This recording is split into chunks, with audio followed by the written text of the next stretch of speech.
Hello there, everybody. I'm Mr. Gamepie, and this is Let's Play Kirby Nightmare in Dreamland Part 4. You might be wondering, what am I doing back in Grave Garden? Well, I promised that I'd show off all the copy abilities, and this is pretty much the only place that I want to show off sleep. So, let's do this. Do not disturb! I need my beauty rest. And Kirby goes to sleep.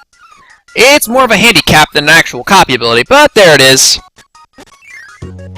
Also, I'd like to note that Grave Garden is the only level in the game with completely flat ground.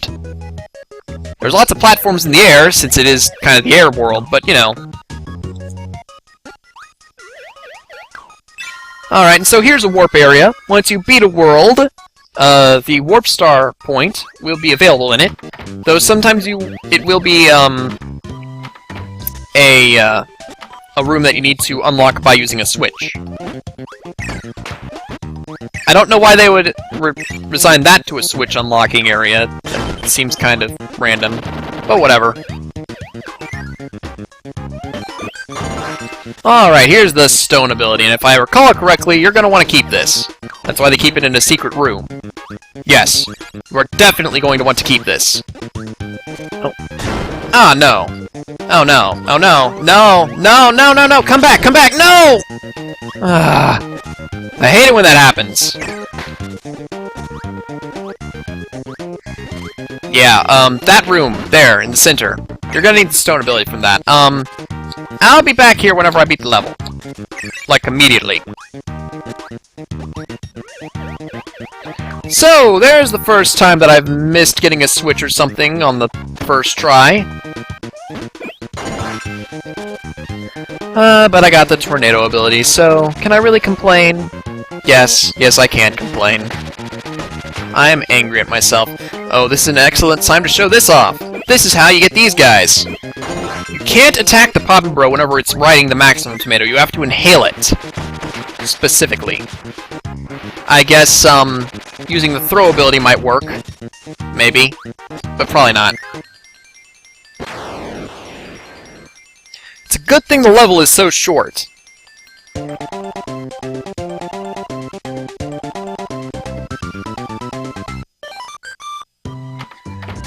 Okay, let's try this again. I guess it should be mentioned that another reason why I'm playing this version is because the controls are tighter. Seriously, I play Kirby's Adventure, and the running is ridiculous speed, and it's kind of unresponsive at certain times. There we go. Just need to wait for that, I believe it's a boomer. No, wait, I think that's another type of enemy. I believe that gives you the cutter ability in Kirby Superstar. Something like that. Anyway, this is why you need the stone ability. Technically, you could use a hammer ability or something, but stone is right in the level, and it's in a very convenient place, so may as well go for it. And you can just leave the level, and you've got it. Fire Lion is behind this door if you want the burning ability. It should be noted that once you unlock everything, every copy ability will be available in a hub world area, whether it be through museum or arena. In fact, this world's museum gives you the wheel ability. And considering that Grand Wheelie is the mini-boss in the arena of World 3, the wheel ability is available twice.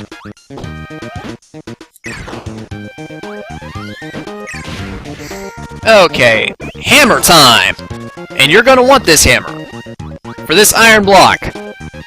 And that's literally it. That's the only reason you want the hammer. From this point, you're gonna want some other stuff. Namely, laser. Also, there's a 1-up back there. I mean, you can try to get it, I guess, but no real point to it. Ow! No! Laser, come back! Let's try that again.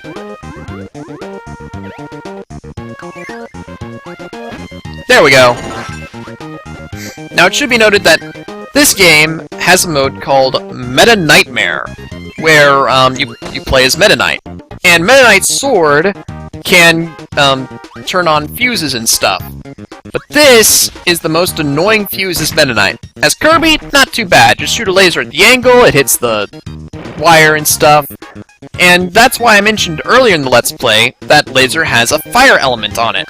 Because it can light fuses.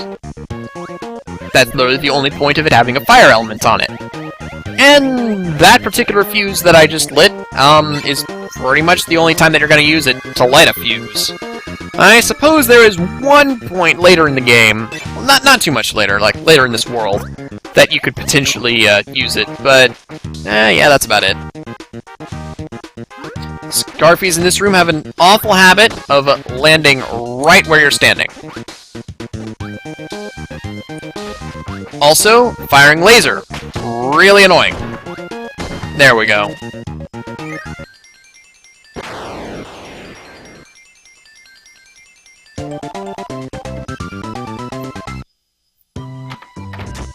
Alright, so after we've sunk that battleship, it's time to move on to this tropical area.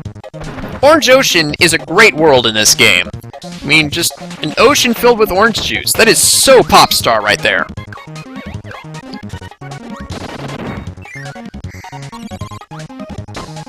It's basically the only time that we get to see, like, you know, we have things like Cookie Country and Kirby's Return to Dreamland and stuff, and Ice Cream Islands in this game, and other things like that, just worlds that have food-related names, but then we never really see the food that it's related to in the world. But here, we get to see plenty of oceans that are, like, orange. Maybe they're made of orange juice, maybe it's just a sunset conveniently being in the place at the right time, but, you know, I like to think that they're actually made of orange juice. There we go. Switch obtained. Not that hard to find, don't even need a special copy ability for it.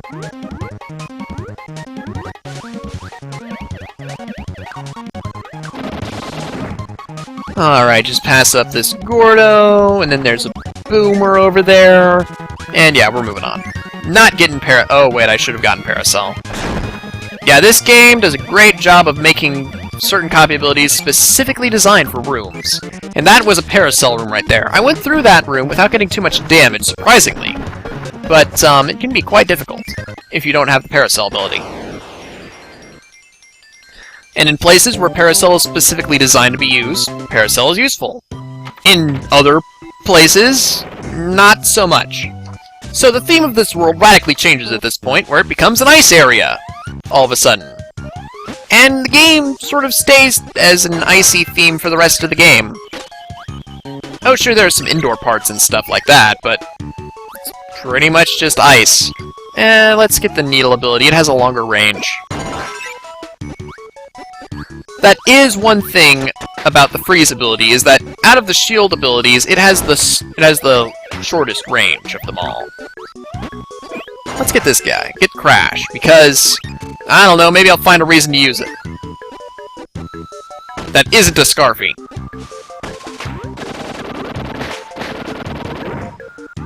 Now, typically, whenever you go underwater, you can't see Kirby's hat.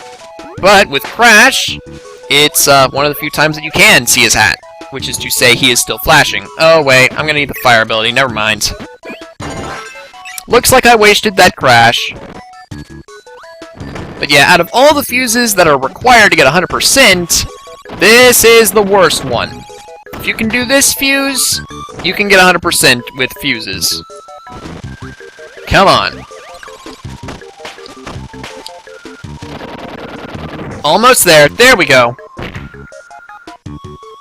Yeah, I didn't make that look too hard, but once again, just like the other one where you had to get the fire ability and then switch off the high jump, that one requires a lot of practice to get down well.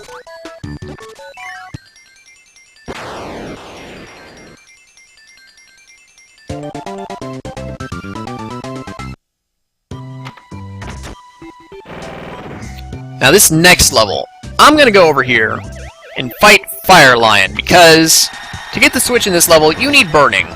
Or at least something that can break iron blocks that isn't stone. And they don't give you anything that can reliably break iron blocks. There are a lot of Sparkies in this next area, and so if you inhale several of them and get the roulette, just like in the other level, you will get the hammer ability. But really, it's best to just use burning, and Fire Lion's right there, guys. It's the most reasonable thing to do. Also, don't fall. There we go. Alrighty then. Oh, hey, and it's UFO! Let's try to inhale him without inhaling my burning ability again. There we go. Though really, this area is incredibly annoying. Because all these UFOs are just going to be jumping out at you. Like that. Whew! Almost didn't make it there. Ow.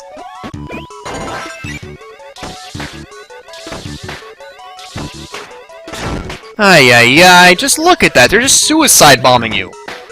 It's really annoying. Fortunately, you don't, like, need UFO for anything. It's nice to have, but it isn't gonna be necessary. And it's time to fight two Poppy Bros seniors. If I went to the other door, I'd be fighting two Mr. Frosties. That's the, walrus guy. You might not remember the walrus guy, because it's been a long time since we fought him. I think the only other time that we fought him was in World 1. But Crash is a better ability to use on this other guy, because it kills him really fast. And then I get Crash again. Isn't that just nice? And an invincibility lollipop. Hyper candy, as it were. Yep, just running straight through everything, while I have an ability that can destroy everything. Totally not overpowered at all. And it's time for Meta Knight. Let's see how it's been used like an atomic explosion. You know how I am with explosions. Whoa there! Yeah, that was, Lance Knight, by the way. Ow! Lance Knight spiked me. Lance Knight has always been interesting, since it's pretty obvious that, while these other minions might have some robotic, components, especially Mace Knight, Lance Knight is outright a robot. Not much knight in there, really. And now, it's time for possibly one of the most popular Kirby characters ever, his very first appearance. It's Meta Knight! Yeah. Look at this guy. He's not really that hard. Get back here. Yeah, I know that you're trying to slice me and stuff, but I don't care. I'm just launching hamsters at you. His mask breaks off and he looks like a dark version of Kirby. Not that matters. And keep in mind that, I mentioned at the beginning of the game, DDD hired his friends to guard these things. Meta Knight is DDD's friend in this game. Just keep that in mind for future games. I'll be bringing it up later. And by later, I mean not in this Let's Play. So in any case, this is one level that I'm gonna have to come back to later. Well, that is, do like twice or so. Because there's a switch later in this level that I kinda need the high jump ability to get, but they don't give you the high jump ability in this level. I mean, I guess I could try to do some other stuff. Like, maybe grab this spark ability here.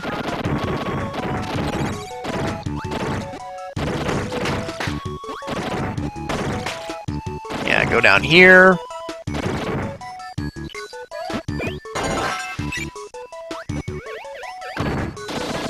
And let me tell you, this room is probably one of the most annoying rooms in the game. Oh, what do you know? I broke that. Actually, on second thought, maybe I can do this.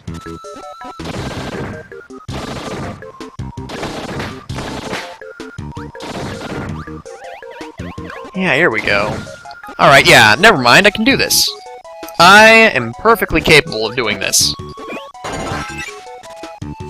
Entirely, 100% capable of doing this. Whoa there. Yeah. Getting up through that shaft can be very difficult. But I managed. Whoa there, Stone! Don't want you crushing me, man.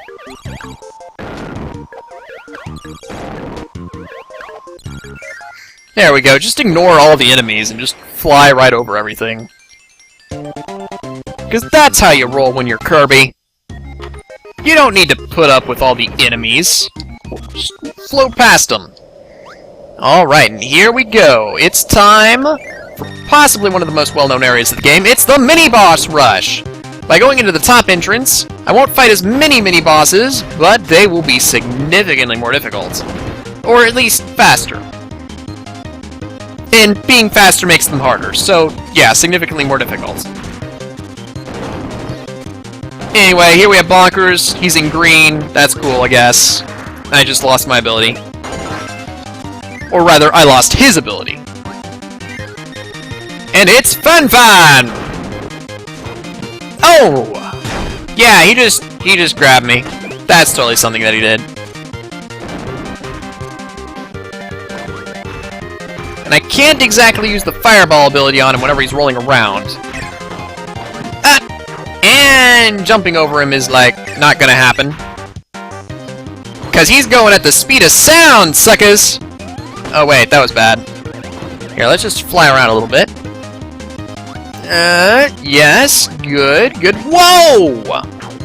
Fan, what are you doing? Oh, yeah. Just beat that sucker. Now I'm gonna throw everything. Namely, Bugsy's children! Throwing babies? Yes, that is what Kirby does. You don't like it? Just deal, man. Just deal. One thing that I really like is that basically all the bosses have some sort of ramming attack, and if they run into a wall, they actually, like, react to running into the wall. They, freak out about it, they flip over. It usually ends up, they do their death animation, actually.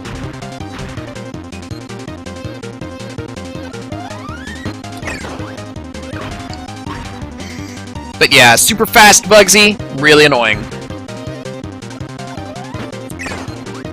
Whoa! Yeah, that was close.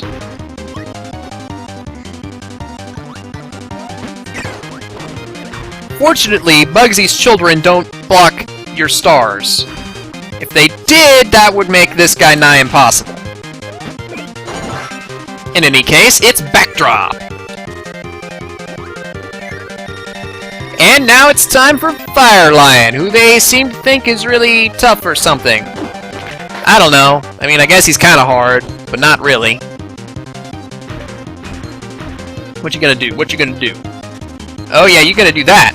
That lets me do this. Nope, then missed. You gonna stop? Okay.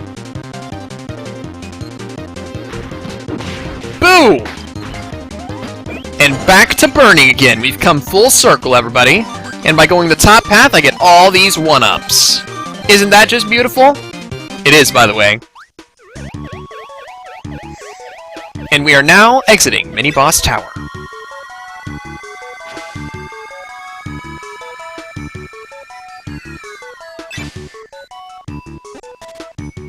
Alright, so there's a maximum tomato in case you need it, but I'm a boss, and I died, so I don't need it.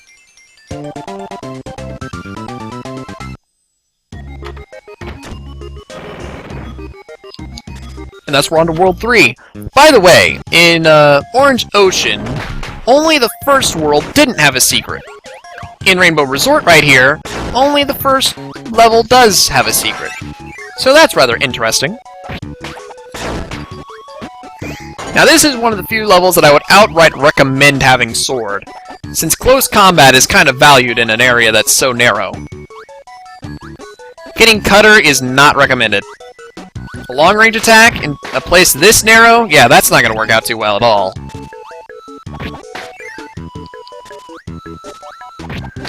And then invincibility happens, so it doesn't really matter what power you have now.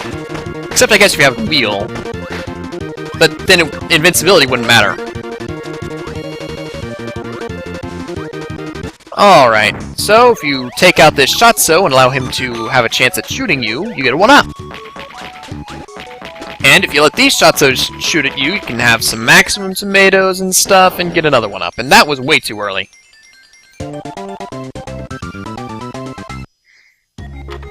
In any case, that's been it. That's been Let's Play Kirby's Nightmare in Dreamland Part 4. I'll see you guys next time, and it'll probably be the finale. We'll probably be finishing up this game. Not too long. I'll see you guys then!